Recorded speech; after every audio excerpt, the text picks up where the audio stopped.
There are roughly 295,450 people with at least $30 million.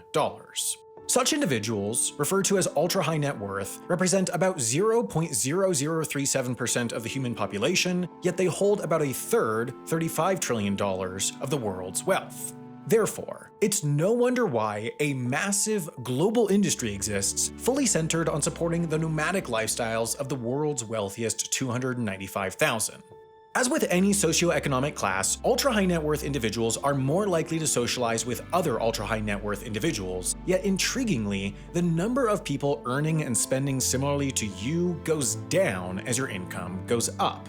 Therefore, once you get to the top of the income scale, the scarcity of people like you stretches your social networks out to a global scale. Through the years, this led to the creation of the informal but remarkably systematized so-called billionaire's social calendar. The year often starts on St. Bart's, the traditional New Year's Eve spot for the wealthiest few, then February might include the Super Bowl, and March skiing in Aspen or San Moritz. Spring starts with the Masters Golf Tournament in Augusta, Georgia, while May includes the Cannes Film Festival and the conveniently close Monaco Grand Prix. June's highlight is the Henley Royal Rowing Regatta in England, July's is Wimbledon, August's is the Venice Film Festival, while September often includes a return to Monaco for its yacht show. October's the Frieze London Art Fair, November might include a trip down under for the Melbourne Cup, and finally, the last major event of the year, before St. Bart's of course, is Art Basel Miami Beach. These events are hardly about the events themselves. Most wealthy attendees to Monaco's Grand Prix hardly care about the racing, and its yacht show is far more than a sales event for the vessels, but rather they serve as an exclusive space made available only to wealthy people who want to socialize with other wealthy people. While few go to all, and each adapts the calendar to their preferences, ultra-wealthy individuals have often expressed a feeling of obligation to join the circuit in order to maintain their social standing. Such pressure may have motivated Jeff Bezos, for example, to start his 2022 as he did, on a yacht off St. Bart's with his partner, Lauren Sanchez. Thanks to publicly available aircraft transponder data, however, we're able to see what he did with the rest of his January. Bezos' pair of G650 jets are too large for St. Bart's' short runway, so they waited on neighboring St. Martin while the billionaire rang in the new year. Then, on the 1st, N271DV took off for the 7-hour flight to Los Angeles to drop Sanchez off, while the other N758PB flew the next day to take Bezos directly home to Seattle. Over the next 2 weeks, both jets regularly shuttled up and down the West Coast between Seattle and Burbank, presumably to take Bezos and Sanchez to visit each other. On January 13th, however, one of the jets flew from Burbank to Maui, while the other flew from Seattle and stopped briefly at LAX before continuing on to Maui, presumably carrying Sanchez and Bezos respectively to the billionaire's new $78 million vacation home on the island. Then each jet returned to the mainland 4 days later. Bezos appeared to visit Sanchez again on the 23rd, then 4 days later flew directly to Washington, D.C. Bezos owns the biggest home in the district, the largest newspaper in the city, and his company Amazon is constructing its second headquarters across the river in Crystal City, Virginia, so he was likely there for business. But finally, Bezos finished out the month by flying back to Burbank once again. And he did all of this while threading the needle between highlights on the billionaire's social calendar, as just 11 days later he flew down to LA for the Super Bowl. Across January, Bezos' lifestyle called for his G650s to fly 29,000 miles or 46,000 kilometers in total, which is roughly equivalent to flying between Seattle and Sydney 4 times. To fuel this extent of travel, his jets used about 24,838 gallons or 94,022 liters of fuel, which could otherwise be used to propel the largest passenger aircraft in the world, an A380, across the Atlantic from DC to London with 500 passengers aboard. But Bezos' travel is indicative of the way that market analysts think ultra-luxury travel is heading. You see, two phenomena are crashing head-on to each other to throw the industry into turmoil. First, more people are getting wealthy than ever as money is becoming increasingly consolidated at the top, and second, merely wealthy people are traveling less frequently than in years past, but spending more than ever.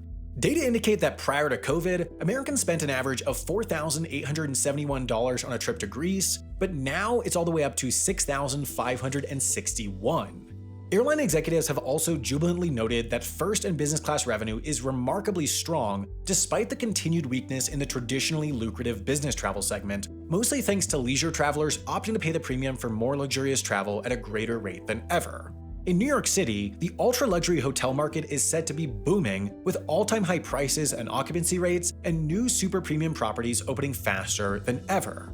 Summer 2022 saw the opening of the highly anticipated Amman, New York, with the cheapest room starting at $2,600 a night, but more regularly pricing in the $3,000 or $4,000s. 5 years ago, the Amman's sister property, the Utah desert resort known as Amangiri, started at $1,400 a night, but these days that's doubled to $2,800 a night. And even with dynamic pricing charging a hefty premium for the most attractive dates, plenty of nights are regularly sold out, even many months in advance. And of course, for those lucky enough to get a booking at resorts like the Amangiri, they need a way to get there, so it's no wonder why 2021 saw an all-time record high number of private jet flights, 3.3 million globally. This tremendous growth was in large part enabled by the propagation of the on-demand charter business model. Companies like Wheels Up, NetJets, and XO have revolutionized the industry by simplifying one-off charters of private jets, which makes the means of travel far more achievable for the twice-a-year wealthy leisure traveler. These private jets are serviced by fixed-based operators, which essentially act as private terminals for hire, and these are also observing record traffic, leading to more FBOs being developed, which is pushing up prices for airport real estate and hangars to an all-time high as well.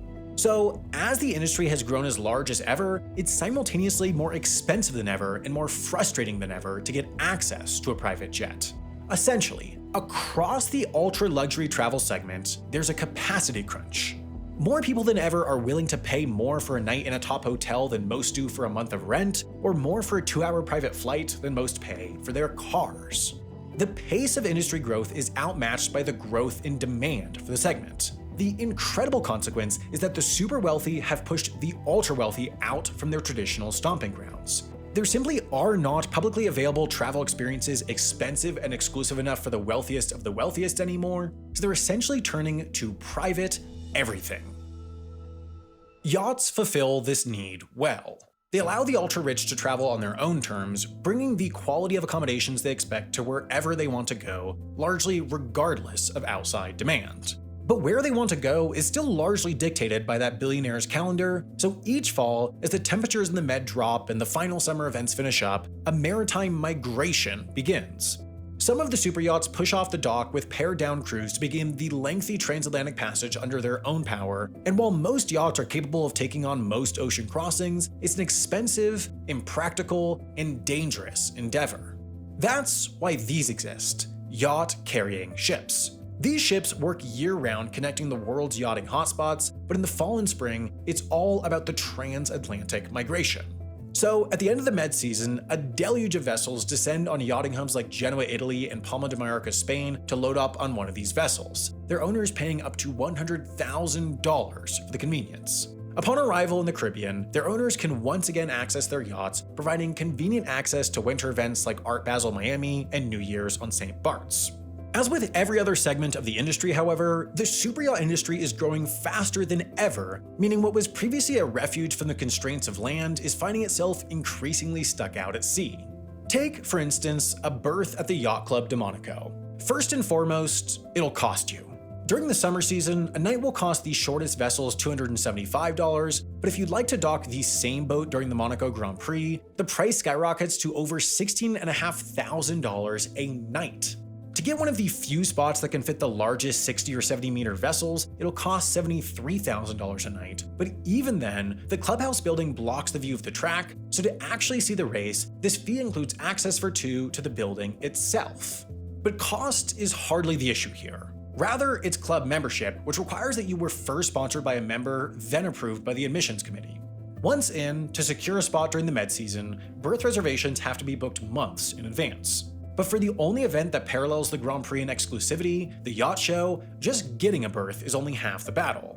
When showing your superyacht off to other attendees, the best spot to dock is here, across the way, so onlookers can take in the full profile of the vessel rather than just its rear. But getting these spots requires first that the yacht is too long to fit in a traditional spot, and that you or your captain has a strong relationship with the event directors, relationships that take years to form. Navigating these busy waters is an expensive pain. Superyacht ownership in general is an expensive pain. Yachts don't generally get someone from one place to the next efficiently at all. On the open ocean, they're generally unpleasantly bumpy rides, and yearly costs generally average around 10% of the boat's value. Yet across the board, no matter the length, sales only continue to rise. Anecdotally, the deals cut on the decks of these behemoth boats and the valuable relationships curated at yacht club bars are said to make the investment worth it. As one new yacht owner told The New Yorker, quote, "One deal secured on board will pay it all back many times over." So, increasingly, the yacht is now perceived as a necessary component of the billionaire social calendar, meaning the same way the wealthiest few are feeling about private aviation and ultra-luxury hotels now extends to the yachting world as well. In response, the ultra-wealthy are getting more creative. Over the past 5 years, just as overall sales and superyacht builds have risen, the number of superyachts over 40 meters being refitted has nearly doubled.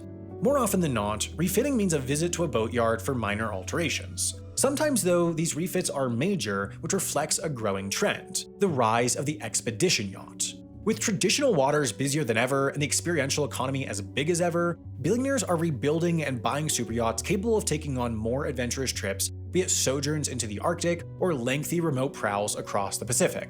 At the extreme end of this trend is a former Soviet icebreaker now rebuilt as an equally tough and luxurious expedition yacht called Legend.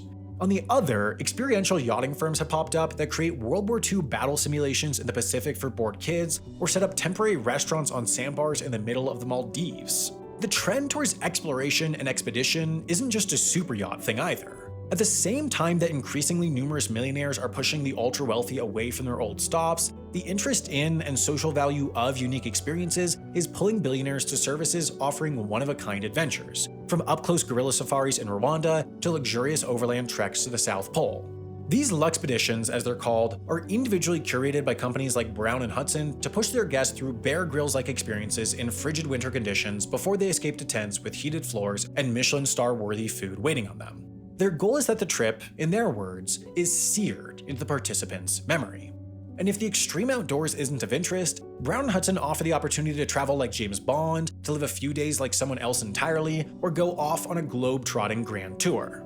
For the ultra-wealthy, the options are really endless. As long as it's legal, said one representative of a referral-only travel service, they'll do anything for a client.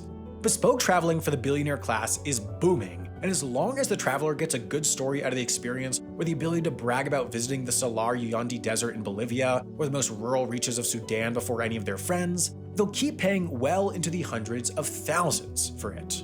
But of course, the true top of the market is what we don't know about yet. Increasingly, wealthy people are traveling to be seen, either in person or on social media. In response, ultra-wealthy people are increasingly traveling to disappear, as reflected in the record sales of secluded $30, $40, and $50 million vacation homes in places like Hawaii, Colorado, and the Caribbean. We don't have a great sense of the ins and outs of the most expensive travel experiences because the secrecy is part of the premium itself. By the time we do, the top of the wealth pyramid will have moved onto something else, always staying one step ahead of the merely wealthy. If you want to learn more about the yachting world, and specifically how builders are managing to design ever larger and more luxurious yachts, I'd recommend checking out this episode of the show Ultimate Processes on CuriosityStream. Tens of thousands of Wendover viewers are already subscribed to CuriosityStream, but for those of you who aren't yet, the good news is that it's actually a really good deal when signing up through our link, because that also gets you access to Nebula for free. Nebula is a streaming site founded by myself and a bunch of other creators that Wendover viewers likely already watch, and as a creator-owned and operated platform, it was designed from the ground up to be the best home to the stuff we make. For example, by losing the ad-supported model, we're able to make videos on more niche subjects that we know would appeal to our core audience, but potentially not to the size of audience that would make it profitable on YouTube.